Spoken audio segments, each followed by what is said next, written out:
Aku pernah berpikir bahwa hidupku sudah tertata sempurna. Aku, Andi, pria biasa dari keluarga sederhana di Jakarta, selalu bangga mengaku lurus. Punya pacar cantik bernama Rina, rencana menikah sebentar lagi, dan pekerjaan stabil di perusahaan konstruksi. Tapi malam itu semuanya berubah. Malam ketika aku bertemu Rea di sebuah kai kecil di Kemang dan tatapannya membuat jantungku berdegup tak karuan. Aku ingat betul hujan deras mengguyur kota, dan aku mencari tempat berteduh. Rea duduk sendirian memesan kopi hitam, matanya dalam seperti sumur yang menyimpan rahasia. Aku lahir dan besar di lingkungan yang ketat. Ayahku, seorang pegawai negeri pensiunan, selalu menekankan nilai-nilai agama dan tradisi. Laki-laki harus kuat, punya istri, punya anak, katanya berulang kali. Ibuku lebih lembut, tapi diamnya sering kali lebih menyakitkan daripada kata-kata. Di sekolah, teman-teman sering bergurau tentang nyebanci atau dibencong, dan aku ikut tertawa, menyembunyikan rasa aneh yang kadang muncul saat melihat teman laki-laki di ruang ganti olahraga. Aku pikir itu hanya AC, sesuatu yang akan hilang seiring waktu. Aku pacaran dengan Rina sejak kuliah, dia gadis baik dari keluarga terhormat, dan semua orang bilang kami pasangan ideal. Tapi malam hujan itu mengubah segalanya. Aku masuk ke kai itu karena basah kuyup. Rea tersenyum saat aku duduk di meja sebelahnya. Hujan deras ya, katanya memulai obrolan. Suaranya hangat seperti angin laut di pagi hari. Kami ngobrol panjang tentang kerja, tentang Jakarta yang semakin macet, tentang mimpi-mimpi kecil. Rea bekerja sebagai desainer grafis, tinggal sendiri di apartemen kecil. Dia terbuka, lucu, dan entah kenapa aku merasa nyaman bersamanya. Saat kai mau tutup, dia menawarkan payung. Aku antar pulang, kebetulan Sarah, katanya. Aku mengiyakan tanpa pikir panjang. Di mobilnya, obrolan mengalir lagi. Tapi saat lampu merah, tangannya menyentuh lenganku secara tak sengaja. Listrik seperti menyambar tubuhku. Aku menatapnya, dan dia menatap balik. Malam itu, di parkiran apartemennya, kami berciuman. Pertama kali aku merasakan bibir laki-laki, dan itu luar biasa. Aku pulang dengan hati berantakan, merasa bersalah tapi juga bahagia yang tak bisa kujelaskan. Keesokan harinya, aku menghindari Rea. Tapi dia menelepon, mengajak ketemu lagi. Aku menolak, tapi akhirnya menyerah. Kami mulai bertemu diam-diam, di taman-taman sepi, di bioskop gelap, di hotel kecil yang tak mencurigakan. Rea membuatku merasa hidup.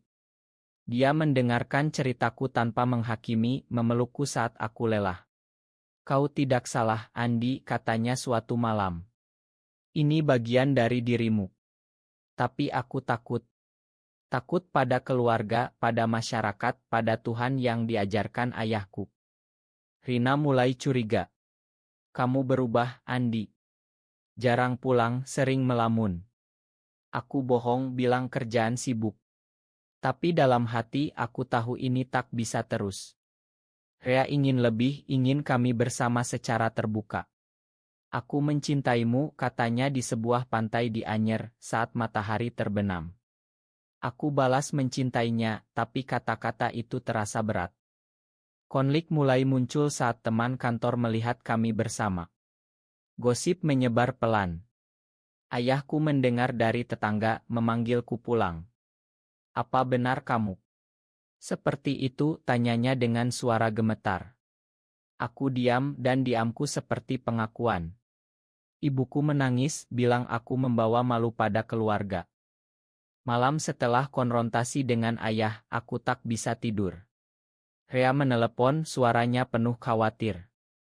Kita bicara, Andi. Jangan sendirian. Aku pergi ke apartemennya, dan di sana, untuk pertama kali, aku menangis di pelukannya. Aku takut kehilangan segalanya, kataku. Rea memeluk erat, kau tidak akan kehilangan aku. Malam itu, kami berbagi cerita masa kecil. Rea bercerita tentang bagaimana dia tahu dirinya berbeda sejak remaja, bagaimana keluarganya di Bandung menolaknya saat dia coming out. Ayahku bilang aku sakit, suruh berobat.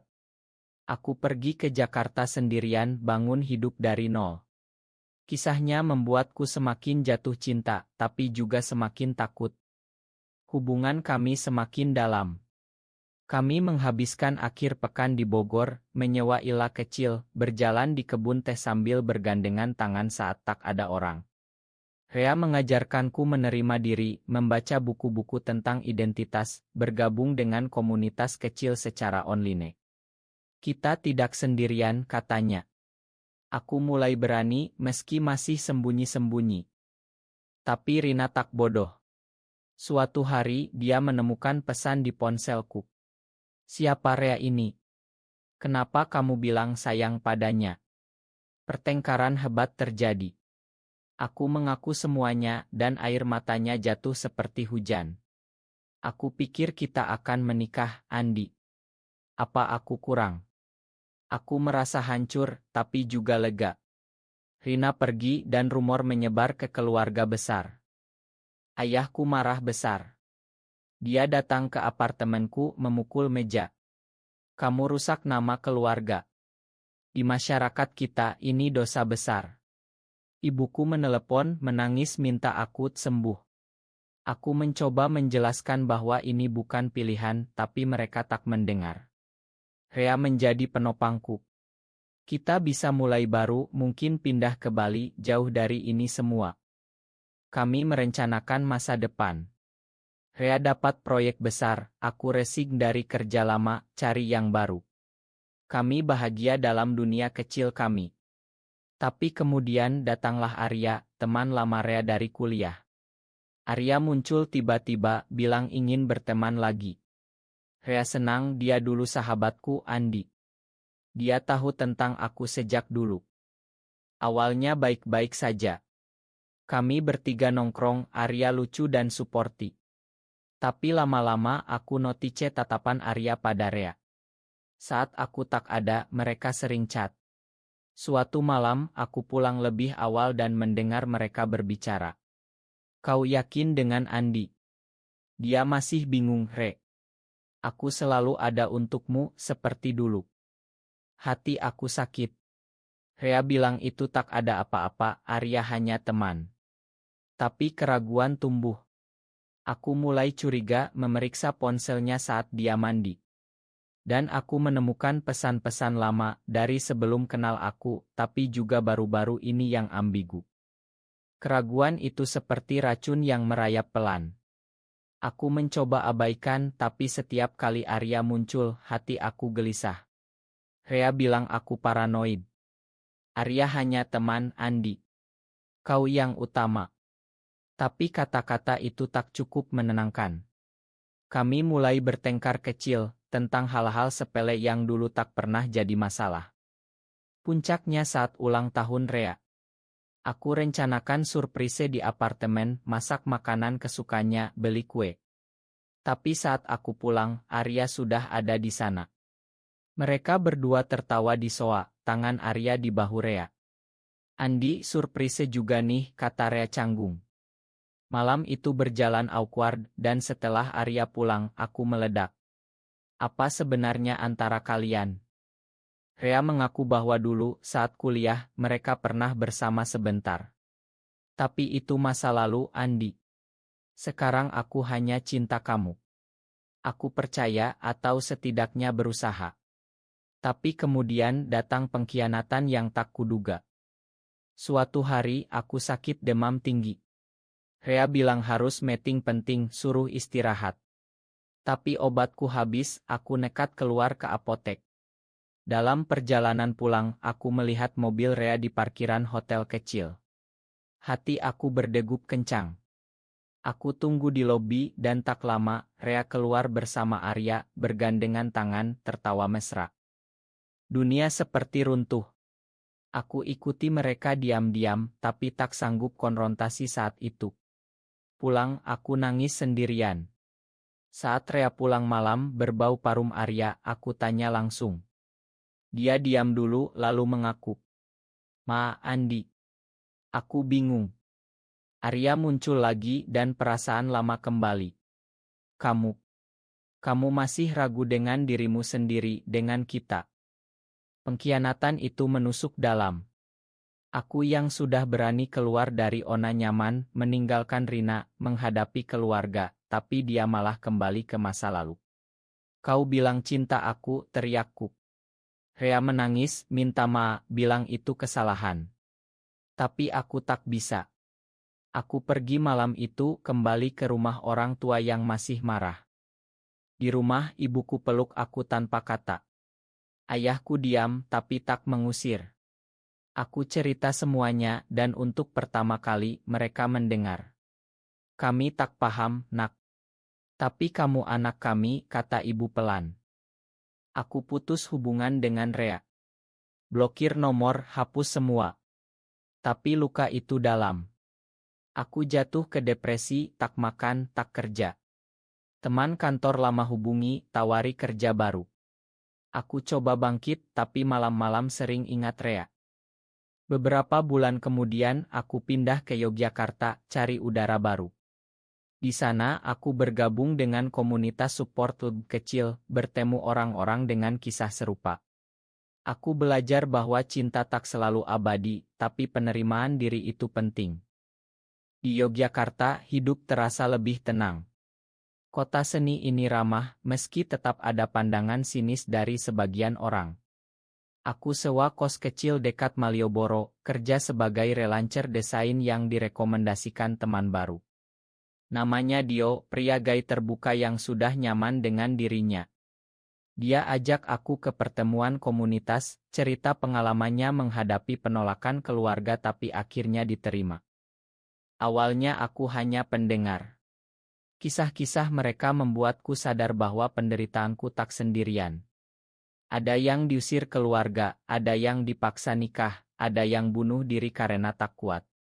Tapi juga ada yang bahagia, punya pasangan, hidup normal. Pelan-pelan aku buka diri. Cerita tentang Rea, tentang pengkhianatan yang masih menyakitkan. Waktu akan menyembuhkan, kata Dio. Kami jadi dekat, tapi hanya teman. Dio punya pacar sendiri. Suatu hari, surprise datang. Rea menelepon dari nomor baru. Andi, aku mencarimu kemana-mana. Suaranya lemah. Aku mau matikan, tapi dia bilang aku sakit, Andi. Hati aku hancur lagi. Ternyata setelah putus, Rea balik ke Arya, hidup liar, dan tertular. Arya sudah pergi, tinggalkan dia sendirian. Aku menyesal, Andi. Pengkhianatan itu kesalahan terbesarku. Aku tak tahu harus bagaimana. Marah masih ada, tapi kasihan juga. Aku datang ke Jakarta, temui dia di rumah sakit. Rea kurus, pucat, tapi matanya masih sama. Makan aku, katanya lemah. Kami bicara panjang tentang apa yang salah, tentang cinta yang terlalu dini. Aku tak balik bersamanya, tapi aku dampingi selama pengobatan. Keluarganya tak tahu, jadi aku yang urus. Ayah ibuku tahu, dan meski susah, mereka bilang bantu dia, nak. Itu perbuatan baik. Rea semakin lemah. Di hari-hari terakhir, dia bilang terima kasih telah mencintaiku meski aku tak pantas. Aku pegang tangannya, nangis. Dia pergi damai dengan senyum. Kematiannya membuatku refleksi dalam. Pengkhianatan itu menyakitkan, tapi juga mengajarkanku tentang pengampunan. Setelah Rea pergi, aku kembali ke Yogyakarta dengan hati lebih kuat. Aku aktif di komunitas, bantu orang-orang baru yang bingung seperti dulu aku. Cerita Rea jadi pelajaran bahwa cinta harus saling menghargai, tak boleh egois. Keluargaku pelan-pelan berubah. Ibuku sering telepon, tanya kabar, bahkan kirim makanan. Ayahku meski diam, suatu hari bilang, yang penting kamu bahagia, nak. Itu sudah cukup. Aku bertemu Rama, pria dari Solo yang kerja di galeri seni. Kami kenal di acara komunitas. Rama lembut, pengertian, sudah open ke keluarganya. Awalnya hanya teman, ngopi bareng jalan di Prambanan saat sunset. Pelan perasaan tumbuh. Rama tak buru-buru tahu luka lamaku. Aku tak mau jadi pengganti Andi. Aku mau jadi yang baru. Kata-katanya menyentuh. Kami mulai pacaran diam-diam dulu, tapi kemudian lebih terbuka. Rama ajak aku ke keluarganya di Solo, dan mereka ramah, meski awkward. Kami belajar menerima, kata ibunya Rama. Konflik kecil masih ada. Teman lama di Jakarta gosip bilang aku terusak. Tapi aku abaikan. Di Yogyakarta aku temukan teman-teman sejati. Suatu malam di pantai Parangtritis, Rama bilang cinta. Aku ingin kita bersama selamanya. Aku balas dan untuk pertama kali aku merasa utuh. Tapi masa lalu tak hilang begitu saja. Arya muncul lagi minta maaf atas perannya di pengkhianatan dulu. Aku egois waktu itu, katanya.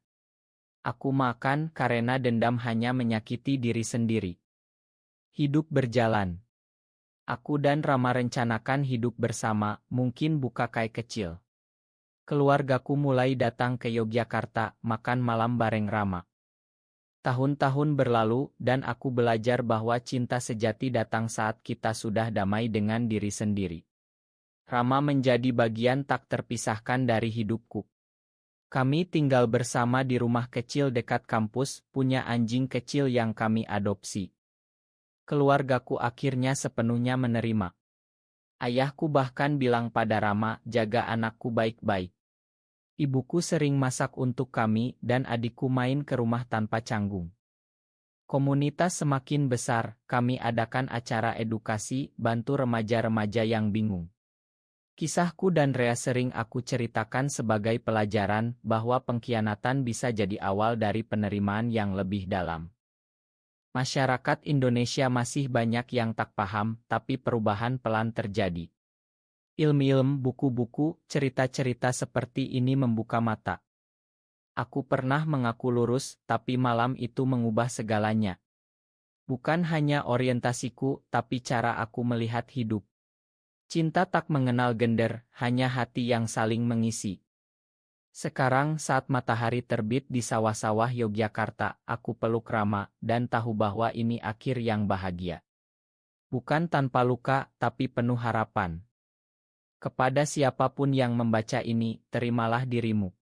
Cinta akan datang dalam bentuk yang tak terduga, tapi indah.